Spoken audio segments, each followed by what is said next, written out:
के तपाईलाई थाहा छ वैज्ञानिकहरूले 5 घण्टामै लाइकेनमा 1 वर्षको मंगल ग्रहको विकिरण हाने र तिनीहरू बाँचे।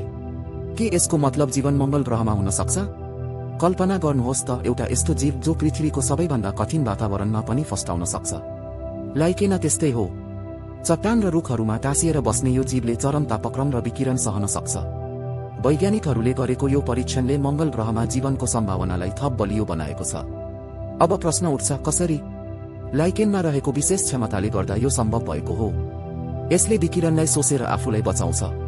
यदि लाइकेन मंगल ग्रहमा बाँच्न सक्छ भने अरू सूक्ष्मजीवहरू पनि त्यहाँ फस्टाउन सक्ने सम्भावना छ। यो खोजले भविष्यमा मंगल ग्रहमा जीवन खोज्ने अभियानलाई नयाँ दिशा दिनेछ। हामीले बुझ्नुपर्छ कि यो एउटा सानो तर महत्त्वपूर्ण कदम हो। यसले हामीलाई जीवनको परिभाषा र सम्भावनालाई पुनः विचार गर्न बाध्य तुल्याएको छ। लाइकेनको यो क्षमतालाई अध्ययन गरेर भविष्यमा पृथ्वीमा पनि यसको उपयोग गर्न सकिन्छ।